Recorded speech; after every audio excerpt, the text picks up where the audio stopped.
Venant à bout de Mbour Petite Côte sur la marque de 2 buts à 0, signant dans le même temps une 7e victoire de suite à domicile, Génération Foot est en train d'assommer la concurrence. L'académie de Denis Biramandao relègue son poursuivant le plus proche, le Guédiawaye Football Club, à 8 longueurs. Les hommes d'Olivier Perrin se sont appuyés sur le buteur attitré Ibrahima Niane, auteur d'un doublé à la 11e et 69e minute de jeu. L'international U20 porte son total cette saison à 11 réalisations et chasse clairement un nouveau record de buts en L1, détenu par Pape Ibn 17 buts en 2015-2016 avec la Linguère. Lors de la prochaine journée, GF rendra visite à Wakam au stade Demba Diop pour le 18e épisode de la saison. La 17e journée de la Ligue 1 a pris fin ce lundi avec les deux dernières affiches. L'US Gorée, pas très en forme à ce moment, a décroché le nul vierge contre Djamba et compte un point de plus dans la quête du maintien. Mais ce point n'est pas suffisant pour se mettre à l'abri. Un bon point qui peut faire du bien au moral. L'autre rencontre a opposé l'AS Douanes au Guédiawaye Football Club. Ce match s'est soldé par un nul sur le score d'un but partout. Au terme de cette 17e journée, Génération Foot conforte sa position de leader, alors que l'US Gorée a cédé le fauteuil de dernier à l'ASAC Niambour de Louga. On était venu ici pour avoir les 3 points, pour être plus près de Génération Foot. Mais un match nul aussi, on ne va pas cracher sur ce point, parce que les gosses ont fait ce qu'ils devraient faire.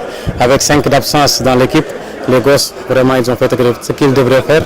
Un match nul, on ne va pas cracher sur ce point, bien que dessus pour un seul point. Un match à moins, il ne faut pas l'oublier aussi. On va essayer aussi de jouer les matchs à fond, de les remporter. Génération Foot, c'est une très belle équipe qui est dans une bonne dynamique, mais nous aussi, nous sommes dans un très bon cadre pour vraiment rivaliser avec cette équipe. C'est une équipe professionnelle qui normalement, logiquement, ce n'est pas une équipe qui devrait rivaliser avec les autres équipes au Sénégal. Mais Guédiawaye Football Club aussi, c'est une équipe qui a un président qui travaille dans le domaine du professionnalisme. Donc on peut dire que ce sont deux équipes qui méritent leur place. L'objectif de Guédiawaye Football Club, c'est encore gagner le titre de championnat. Il y avait du jeu et puis on s'est réveillé un peu tard. Et puis on a poussé. Et ils sont restés derrière. On savait que ça allait être difficile. Parce qu'actuellement, comme je le dis tout à l'heure, on n'a plus rien à perdre. Amener souvent, amener un peu plus d'offensivité devant, amener un peu plus d'impact devant.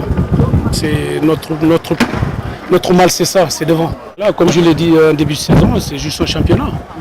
On a traîné un peu les phases allées. Maintenant, les retours, on va essayer de creuser l'écart pour voir ce qu'on pourra faire, mais on sera là. Et voilà.